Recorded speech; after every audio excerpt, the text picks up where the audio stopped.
শিক্ষার্থীরা আশা করি সবাই ভালো আছে। এই করোনার কারণে লকডাউনে শিক্ষা ব্যবস্থা পিছিয়ে গেছে, বন্ধ রয়েছে। সে কারণে লেকার্স পাবলিক স্কুলের এই অনলাইন ক্লাসে প্রবেশে আমি যুক্ত হয়েছি। রঞ্জন চন্দ্র দাস, সরকারি শিক্ষক, Lakers public school and college. আজকের সেশনে আমরা নবম এবং দশম শ্রেণীর ফিন্যান্স ও ব্যাংকিং বিষয়ে তৃতীয় অধ্যায় নিয়ে আলোচনা করব। মূল পাঠে যাওয়ার আগে আমরা কিছু চিত্র দেখে নিব। প্রথম চিত্রে আমরা কি দেখতে পাচ্ছি? আমরা দেখতে পাচ্ছি কিছু টাকার ছবি, তার মানে কিছু টাকা বা অর্থের ছবি আমরা দেখতে পাচ্ছি। পরবর্তী চিত্রে আমরা দেখতে পাচ্ছি একজন মানুষের ছবি, নিচে নবাব শায়েস্তা খান। কথিত আছে যে তার আমলে বা তার শাসন আমলে 1 টাকায় 8 মণ চাল পাওয়া যেত। অর্থাৎ অতীতের কথা আমরা বলছি এখানে। পরবর্তী ছবিতে যে বর্তমানে যদি আমরা ধরি যে 1 কেজি মোটা চালের দাম 30 টাকা, তবে 8 মণ চালের দাম কত হবে? তাহলে 8 মণ চালের মোট দাম দাঁড়ায় 9,600 টাকা। আমরা যদি পুনরায় আগের স্লাইডে যাই তাহলে দেখতে পাচ্ছি যে কথিত ছিল যে শায়েস্তা খান আমলে 1 টাকায় 8 মণ চাল পাওয়া যেত। বর্তমানে যদি 30 টাকা দরেও চাল কেনা হয় তাহলে 8 মণ চালের দাম 9,600 টাকা। অর্থাৎ অতীতের এবং বর্তমানে অর্থের মূল্যের পার্থক্য সুস্পষ্ট। অর্থাৎ এই চিত্রে দেখা যাচ্ছে একটি ঘড়ি এবং কিছু নগদ অর্থ। অর্থাৎ ঘড়ি দ্বারা অর্থের সময় এবং অর্থ দ্বারা অর্থের মূল্য প্রকাশ হচ্ছে। অর্থাৎ অতীতের যে অর্থের মূল্য এবং বর্তমান মূল্য তার মধ্যে কি রয়েছে?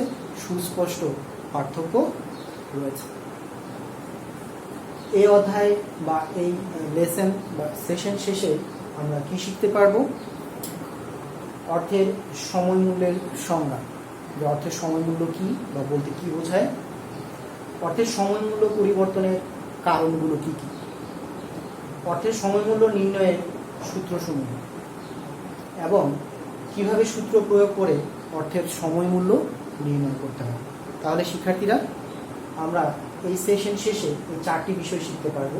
বিষয়গুলো হলো অর্থের সময় মূল্যের সংজ্ঞা বা অর্থের সময় মূল্য বলতে আমরা কি বুঝি, অর্থের সময় মূল্য পরিবর্তনের কারণ কি তা আমরা ব্যাখ্যা করতে পারবো, অর্থের সময় মূল্য নির্ণয়ের সূত্রসমূহ লিখতে পারবো, সূত্র প্রয়োগের মাধ্যমে কিভাবে অর্থের বর্তমান বা ভবিষ্যৎ মূল্য নির্ণয় করা যায় তা আমরা শিখতে পারব।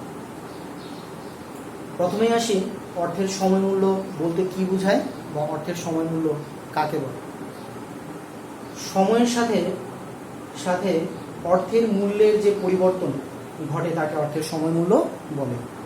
আমরা এই সেশনের প্রথম দিকটার স্লাইডে দেখতে পেয়েছি যে শায়েস্তা খান আমলে 1 টাকায় 8 মণ চাল পাওয়া যেত, কথিত ছিল। বর্তমানে চালের প্রকারভেদে বিভিন্ন দাম রয়েছে, 30 টাকা থেকে 100 টাকা বা আরও এর চেয়ে দামি চাল রয়েছে। অর্থাৎ পূর্বের সময়ের সাথে বর্তমান সময় তুলনা করলে দেখা যাচ্ছে যে অর্থের সময়ের সাথে সাথে কি হচ্ছে? পরিবর্তন হচ্ছে বা অর্থের মূল্যের পরিবর্তন হচ্ছে। তাহলে আমরা বলতে পারি যে অর্থের সময় মূল্য কি বা কাকে বলে? সময়ের সাথে অর্থের মূল্যের যে পরিবর্তন ঘটে তাকে অর্থের সময় মূল্য বলে। তাহলে আমরা জানলাম যে অর্থের সময় মূল্য কাকে বলে। অর্থের সময় মূল্য পরিবর্তন হয়, তাহলে অতীতের তুলনায় বর্তমানের মূল্য কম বা বেশি হওয়ার মূল কারণগুলো কি কি? এর অন্যতম একটি কারণ হচ্ছে সুদের হার। অর্থাৎ কোনো একটি আর্থিক প্রতিষ্ঠানে জমাকৃত অর্থে আমরা কেন জমা রাখি? মুনাফা। অর্থাৎ ভবিষ্যতে আমরা জমাকৃত অর্থের সাথে কিছু মুনাফা পাবো একটি নির্দিষ্ট হার। সেই নির্দিষ্ট হার মুনাফার পরিবর্তনের কারণে কি হয়? অর্থের মূল্যের পরিবর্তন ঘটে। তাহলে অর্থের সময় মূল্য নির্ণয়ের জন্য আমাদের কিছু ব্যাখ্যা জানার প্রয়োজন হবে, ব্যাখ্যা এবং সূত্রের। অর্থাৎ যদি আমরা ভবিষ্যৎ মূল্য নির্ণয় করতে যাই তাহলে আমরা দুটো সূত্র প্রয়োগ করে ভবিষ্যৎ মূল্য নির্ণয় করতে পারবো। বছরে একবার চক্রবৃদ্ধির ক্ষেত্রে শুধুমাত্র আমরা FV equal PV into 1 plus I/N এই সূত্র প্রয়োগ করে ভবিষ্যৎ মূল্য নির্ণয় করতে পারবো। এবং যদি বছরে একাধিকবার চক্রবৃদ্ধি হয় সেক্ষেত্রে FV equal PV into 1 plus I/N two the power N into N এই সূত্র প্রয়োগ করে আমরা কি করতে পারবো, বছরে একাধিকবার চক্রবৃদ্ধিকরণের মাধ্যমে ভবিষ্যৎ মূল্য নির্ণয় করতে পারবো। তাহলে এই দুটি সূত্র দ্বারা আসলে কি বোঝায়? এখানে অনেকগুলো কম্পোনেন্টস রয়েছে বা উপাদান রয়েছে। সেই উপাদানগুলো যদি আমরা ব্যাখ্যা করি, অর্থাৎ FV ইকুয়াল ফিউচার ভ্যালু বা ভবিষ্যৎ মূল্য, PV ইকুয়াল প্রেজেন্ট ভ্যালু বা বর্তমান মূল্য, I ইকুয়াল ইন্টারেস্ট বা সুদের হার, N equal number of years বা বছরের সংখ্যা, M ইকুয়াল মাল্টিপল সাইকেল বা একাধিকবার চক্রবৃদ্ধির সংখ্যা। অর্থাৎ আমরা দ্বিতীয় সূত্রে দেখেছিলাম যে FV equal PV into 1 plus I/M two the power N into N, অর্থাৎ বছরে কতবার চক্রবৃদ্ধি সংঘটিত হচ্ছে বা চক্রবৃদ্ধিকরণে সুদ পাওয়া যাচ্ছে। তাহলে আমরা সূত্রের প্রয়োগে যদি যাই, যে শতকরা বার্ষিক 10% হার সুদে 5,000 টাকায় 5 বছর পরের ভবিষ্যৎ মূল্য কত হবে? প্রশ্নটি আমরা বিশ্লেষণ করলে দেখতে পাই যে এখানে চক্রবৃদ্ধিকরণের কথা উল্লেখ নেই। তার মানে আমরা সরল সুদেই কি করব, ভবিষ্যৎ মূল্য নির্ণয় করব। আর সরল সুদের ভবিষ্যৎ মূল্য নির্ণয়ের সূত্র যদি আমরা প্রয়োগ করি, 1 নং সূত্র, যে FV equal PV into 1 plus I to the power N, অর্থাৎ ভবিষ্যৎ মূল্য সমান বর্তমান মূল্য গুণ 1 যোগ সুদের হার বাই সময়। তাহলে আমরা এই অঙ্কে দেখতে পাচ্ছি যে বর্তমান মূল্য 5,000 টাকা, বর্তমানে বিনিয়োগকৃত অর্থের পরিমাণ, সুদের হার I ইকুয়াল 10% বা 10% বা 0.1%, অর্থাৎ 100 ভাগের 10। যদি আমরা 100 দিয়ে 10কে ভাগ করি তাহলে আমরা পাবো 0.10 বা 0.1। N সমান 5 বছর, এখানে 5 বছরের কথা উল্লেখ রয়েছে। তাহলে এই সূত্র প্রয়োগ করে যদি আমরা সমস্যাটা সমাধান করি তাহলে আমরা মান বসাই, PV ইকুয়াল 5,000 টাকা, 1 যোগ I ইকুয়াল ইন্টারেস্ট বা সুদের হার 0.1 এবং N বা বছরের সংখ্যা সমান 5। তাহলে এটা যদি আমরা প্রয়োগ করি দেখতে পাচ্ছি যে মোট ভবিষ্যতে প্রাপ্ত টাকার পরিমাণ 8,052.55 টাকা। তাহলে আমরা বিনিয়োগ করেছিলাম 5,000 টাকা এবং 5 বছর পর 10% সুদের বিনিময়ে আমরা মোট টাকা পেয়েছি 8,052.55 টাকা। অর্থাৎ 5 বছর আগে বিনিয়োগের পরিমাণ ছিল 5,000 টাকা এবং সময়ের পরিবর্তনের সাথে সাথে সময়ের পরিবর্তন হওয়ার ফলে 5 বছর পরে সুদের হার 10%-এ আমরা তা পেয়েছি 8,052.55 টাকা। তাহলে স্পষ্টতই শিক্ষার্থীরা বুঝতে পারছো যে সময়ের সাথে সাথে অর্থের মূল্যের পরিবর্তন ঘটে, এবং সেটা কেন ঘটে? অবশ্যই তার সুদের হারের কারণে। যে কোনো আর্থিক প্রতিষ্ঠানে যদি আমরা অর্থ জমা রাখি তাহলে সেই আর্থিক প্রতিষ্ঠানগুলোতে একটি নির্দিষ্ট হারে সুদ প্রদান করা হয়। তাহলে সেই সুদের কারণেই কি হয়, বর্তমান এবং ভবিষ্যতের মূল্যের পার্থক্য সংঘটিত হয়। আমরা যদি পুনরায় আরেকটা অঙ্ক করি, যে সূত্রটি ব্যবহার করে, একই সূত্র ব্যবহার করে, যে 10% সুদে বর্তমানে 100 টাকায় 5 বছর পরের ভবিষ্যৎ মূল্য কত। এক্ষেত্রে দেখা যাচ্ছে PV বা বর্তমান মূল্য 100 টাকা, I ইকুয়াল ইন্টারেস্ট রেট বা সুদের হার 10% বা 0.1 এবং N সমান 5 বছর। এই ক্ষেত্রেও চক্রবৃদ্ধি সুদের কথা প্রশ্নের কোথাও উল্লেখ নেই। যদি চক্রবৃদ্ধিকরণের কথা প্রশ্নে উল্লেখ না থাকে তাহলে সাধারণত আমরা সরল সুদের সূত্র প্রয়োগ করেই অর্থের ভবিষ্যৎ মূল্য নির্ণয় করব। তো সেক্ষেত্রে আমরা FV equal PV into 1 plus I to the power N সে একই সূত্র প্রয়োগ করব। তাহলে PV ইকুয়াল 100 বা বর্তমান মূল্য 100, 1 যোগ সুদের হার ছিল 0.1 এবং সময় বা N এর পরিমাণ ছিল 5। তাহলে প্রিয় শিক্ষার্থীরা, আমরা দেখতে পাচ্ছি যে সর্বশেষে আমাদের প্রাপ্ত অর্থের পরিমাণ যদি আমরা বর্তমান মূল্য দ্বারা গুণ করি 1.6105 তাহলে আমরা মোট প্রাপ্ত অর্থের পরিমাণ 161.05, অর্থাৎ 5 বছর পর 100 টাকা বিনিয়োগকৃত 100 টাকা 10% সুদে আমরা মোট অর্থ পেয়েছি 161.05, অর্থাৎ আসল 100 টাকা এবং প্রাপ্ত সুদের পরিমাণ 61.05 টাকা। অর্থাৎ সময় পরিবর্তনের ফলে কি হয়েছে, সুদের কারণে ভবিষ্যতে প্রাপ্ত অর্থের পরিমাণে কি হয়েছে, বৃদ্ধি পেয়েছে। এটা সঙ্গত কারণেই সুদের হারের ফলে আমরা কি পেয়েছি, এই পরিমাণ অর্থ পেয়েছি। আমরা পরবর্তী স্লাইডে যদি যাই, যে একই সূত্র ব্যবহার করে বর্তমান মূল্য নির্ণয়, আমরা পূর্বে করেছি ভবিষ্যৎ মূল্য নির্ণয়, যে একই সূত্র ব্যবহার করে আমরা কিভাবে বর্তমান মূল্য নির্ণয় করতে পারবো। প্রশ্নটি লক্ষ্য করলে দেখা যাবে 10% সুদে 5 বছর পরে 100 টাকার বর্তমান মূল্য নির্ণয় করে। এখানে সুদের হার দেওয়া আছে 10%, n ইকুয়াল সময় 5 বছর এবং ভবিষ্যৎ মূল্য দেওয়া আছে 100 টাকা। আমরা পূর্বের অঙ্কে বা উদাহরণগুলোতে ভবিষ্যৎ মূল্য নির্ণয় করেছি বর্তমান মূল্যকে ব্যবহার করে।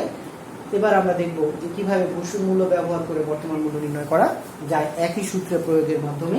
এই প্রশ্নেও চক্রবৃদ্ধি সুদের কথা উল্লেখ নেই, তাহলে আমরা সরল সুদের এই সূত্র প্রয়োগ করব। সূত্রটি হলো FB equal PV into 1 plus I to the power n।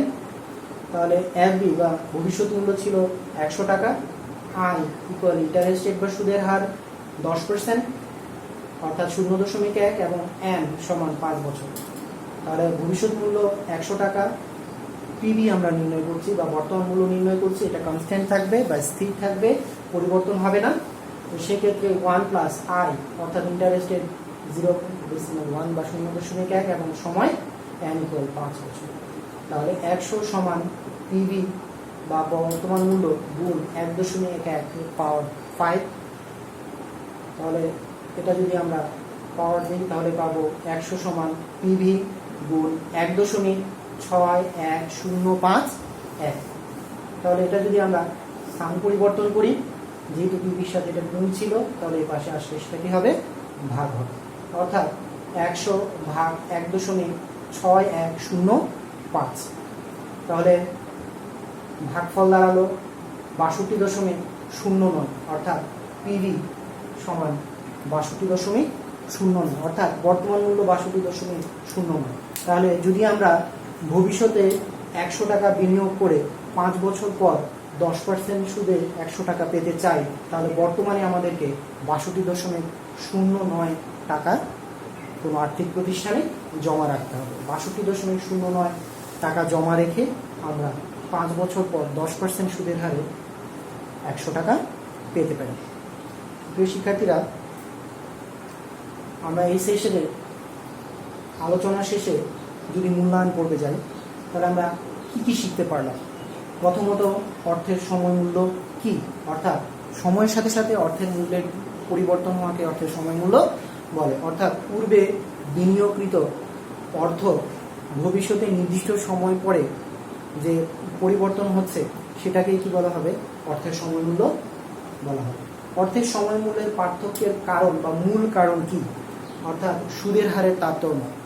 অর্থাৎ বর্তমানে বিনিয়োগকৃত অর্থে যে নির্দিষ্ট সুদ প্রদান করা হবে, সেই সুদের কারণে ভবিষ্যতে আমরা কি পাবো, অতিরিক্ত অর্থ পাবো, যেটাকে আমরা মুনাফা বলে থাকি। তাহলে কি কারণে বর্তমানে বিনিয়োগকৃত একটি নির্দিষ্ট পরিমাণ অর্থ ভবিষ্যতে বাড়লো বা কমলো, তো সেই ক্ষেত্রে মূল ভূমিকা পালন করে সুদের হার। আমরা শিখলাম ভবিষ্যৎ মূল্য নির্ণয়ের সূত্র। তাহলে ভবিষ্যৎ মূল্য নির্ণয়ের যদি বর্তমান মূল্য, সুদের হার এবং সময় দেওয়া থাকে, তাহলে আমরা কোন সূত্র প্রয়োগের মাধ্যমে ভবিষ্যৎ মূল্য নির্ণয় করতে পারবো। তাহলে আমরা ফিউচার ভ্যালু বা ভবিষ্যৎ মূল্যে সরল সুদের সূত্রটি প্রয়োগ করবে আমরা বর্তমান মূল্য নির্ণয় করতে পারবো। অর্থাৎ FB equal PV into 1 plus I to the power n। ভবিষ্যৎ মূল্যের সূত্রটি থেকে বর্তমান মূল্য নির্ণয় সূত্রটি তৈরি করো। অর্থাৎ আমরা কিভাবে ভবিষ্যৎ মূল্য সূত্রটি ব্যবহার করে বর্তমান মূল্য নির্ণয় করতে পারি। অর্থাৎ যদি আমরা এক্ষেত্রে PVকে স্থান পরিবর্তন করে বাম পাশে নিয়ে আসি, তাহলে FB উপরে চলে যাবে। তাহলে সূত্রটি দাঁড়াবে PV equal FB by 1 plus I to the power n। অর্থাৎ বর্তমান মূল্যে বাটাকরণের সূত্র হবে FB PV equal FB by 1 plus I to the power n। তাহলে এই সেশনে আমরা যা শিখলাম পূর্ববর্তী ক্লাসেও আলোচনা করা হয়েছে, পাঠ্য বইতে উল্লেখ আছে। তাহলে এই সেশনের আলোচনার আলোকে আমি একটু বাড়ির কাজ দিচ্ছি। লকডাউনে চলমান পরিস্থিতিতে সকল শিক্ষার্থী এবং লোকজন বাসায় রয়েছে। তাহলে বাসায় এই অলস সময়কে ব্যবহার করে পরীক্ষার জন্য প্রস্তুতি নেওয়া এবং নিজের শ্রেণীকক্ষে অর্জিত জ্ঞানকে ঝালিয়ে নেওয়ার একটা সুযোগ আমি মনে করি।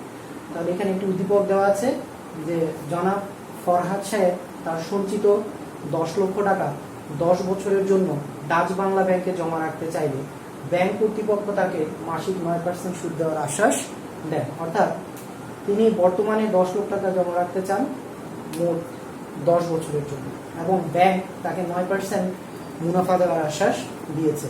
তাহলে ডাচ বাংলা ব্যাংকের শর্তানুযায়ী জনাব ফরহাদের অর্থের ভবিষ্যৎ মূল্য নির্ণয় করো। তাহলে আজকের আলোচনায় ভবিষ্যৎ মূল্যের যে সূত্র দেওয়া হয়েছে সেই ভবিষ্যৎ মূল্যের সূত্র প্রয়োগ করে এই অঙ্কটি তোমরা বাসায় সমাধান করবে। যেহেতু এখানে চক্রবৃদ্ধিকরণের কথা উল্লেখ নেই, তাহলে স্বভাবতই আমরা বর্তমান মূল্যের সূত্র প্রয়োগ করে এটি সমাধান করব। আজকের সেশনে এতটুকুই ছিল।